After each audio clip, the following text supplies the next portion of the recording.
Kajing lakai semifinal ka Banengkong jong ka Kiusing Memorial Football Tournament ka Basan ka balong hakasnong pongtung menagasngi kajing lakai hakane ka semifinal ka Banengkong kadai pedeng ka Maushun bat ka Nongthmai FC hakaba kajing lakai kalong ka ba itanan hadu kata-kata bat barar liang Kim Shem Layo ban penki ya kajar hapedeng ka khandai 4 minit baru kalai 4 minit ka extra time hakaba kala poino sya ka jeshun tiebreaker hakaba ka Maushun FC kala pelimno ya ka Nongthmai FC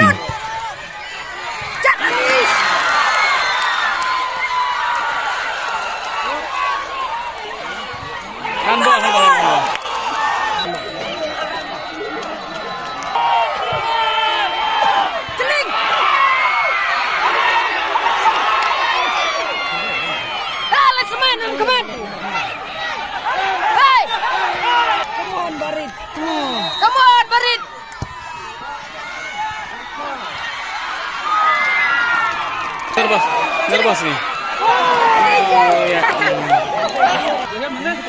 Gol.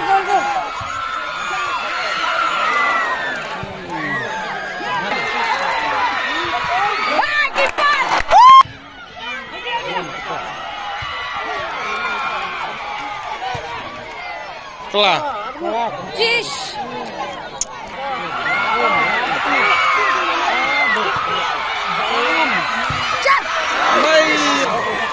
Tahu ya.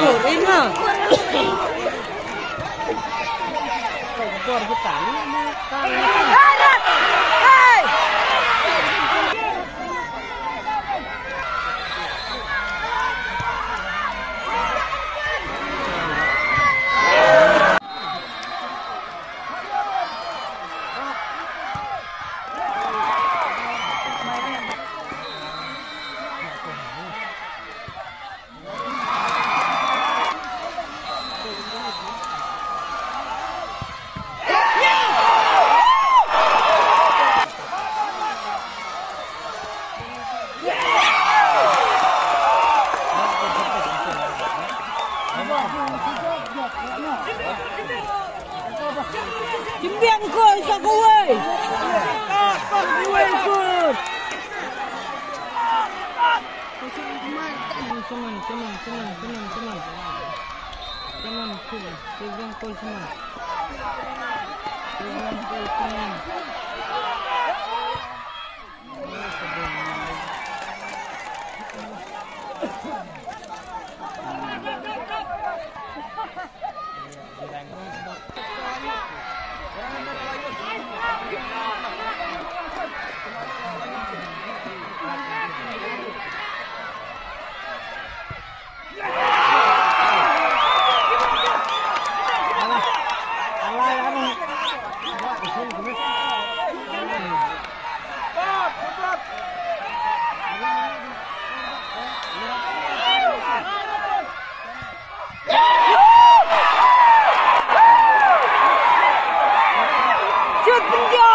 Oleh aratur gitu kan?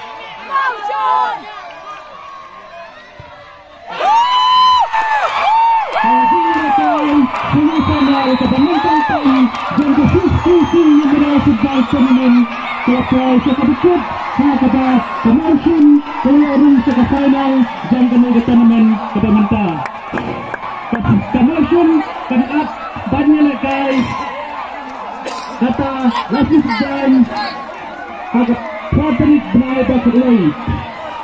Sekuntai today berarti legitim bagi pibero di fight nongkersan jong berarti legitim. Ke semifinal ke baar kembali today arti legitim di bakal bar hagan ke dua gedung ke penting percaya gelapalan rasmi sejan kita Patrick Bnaibak Roy hak for arti Germany.